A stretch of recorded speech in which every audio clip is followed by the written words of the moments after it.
Fred Tittenser with Valley Implement Company, here to talk a little bit today about baler twine. I know it's probably not the most exciting subject, but there's a lot that's changed in baler twine.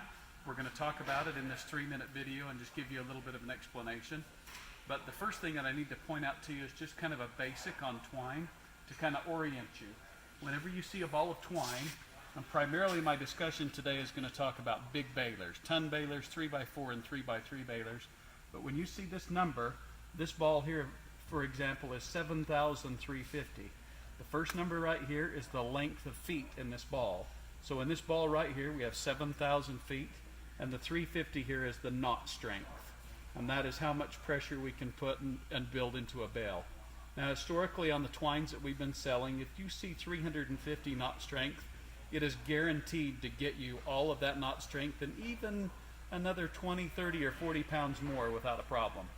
Now for years, our dealership has sold twine. We've done this for decades, and for a long time it's been basically a commodity-based item.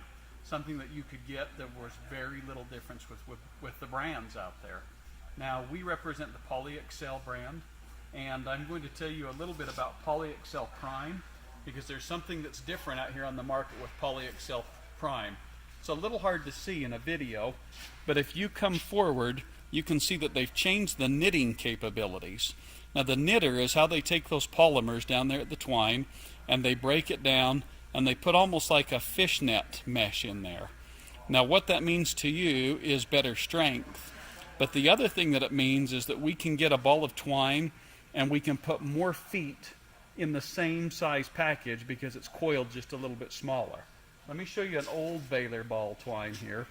This would be something that we'd be accustomed to from years ago on something like a 4,350 or a 4,400, and you just can't see any meshing in there. So as a result of it, the actual piece of twine is a little bit thicker, but we're able to give you just a little bit of a thinner piece of twine, and we're now able to get that with holding more knot strength. So it's been a great deal for the headaches that we're involved in when we have to change out those balls on the twine. It's worked out very, very good for us. Let me orient you a little bit to big baler twine and how these different sizes are going to work in different balers. Okay, if you own a Case IH baler, if you own a New Holland baler, if you own a Krone baler, the traditional bell sizes that you've been running are 4850, 350, or 4400, and that was about as big a ball as we could get in there. Walk around here to the side with me if you would on this Case IH baler, and you can see that this one's running 4400, and we had a little bit of extra space to work with here. This one's 4440, and we had a little bit of a difference to work with, but now that we're able to squeeze a little bit more into that same size, we have just a slight amount of extra. And this baler here is about 15 years old, and the new bell chambers even have a little bit more. Now the reason I say that these balls that I'm going to first refer to will only work in this baler is because they sit here vertical, okay?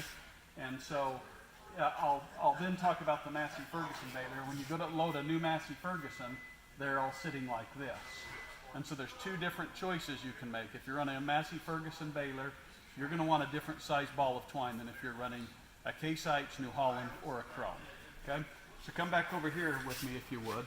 If you look at these lengths right here, this is one that would be suited for a Massey Ferguson. This is the biggest ball of twine that we can put in a Massey Ferguson, which is 7,350.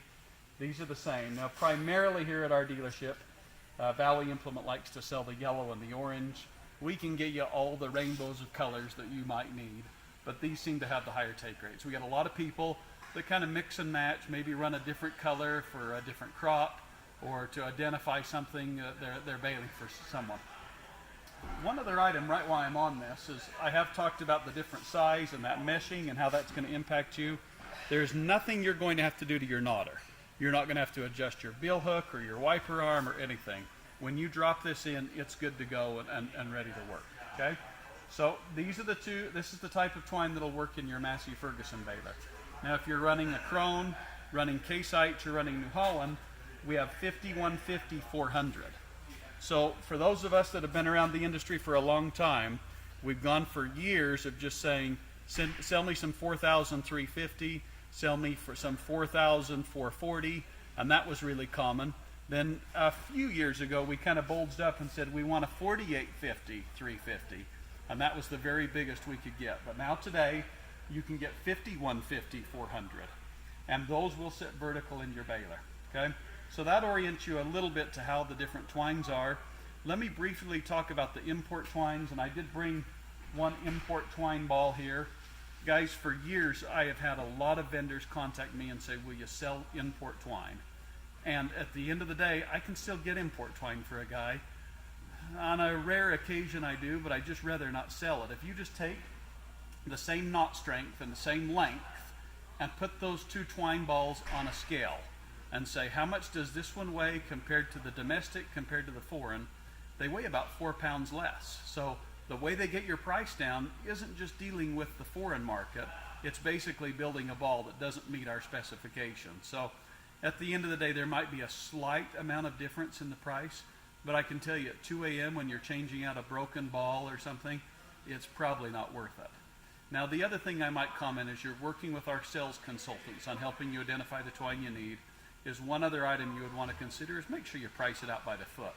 When you're pricing this out by the foot, we're going to save guys a lot of money going with this 7,000 foot or this 5,100 foot compared to the old 4,000 feet and 4,800 feet. So there's a bigger savings when you're willing to go with this newer ball. So just a quick summary. Valley Implement is committed to this U.S. made twine. It's made right here in the Freeport Center, just along I-15 outside of Ogden. They've got a plant that we've been to. We believe in it. The knitting design on this is going to be a game changer. For years, I've just been selling a commodity, and twine was just whatever you want to get, they were all the same. This knitting is going to make a difference. The ease of not having to change these balls out is going to make a difference, and this domestic product is going to give you the quality. So my name is Fred Tittenser. I'm with Valley Implement. Our stores are in Tremont, Grace, Preston, and Logan, and any of our individuals here are happy to help walk you through what you may or may not need in the twine market. Our phone numbers and our website are easy to find here at the bottom of this YouTube video. Thank you.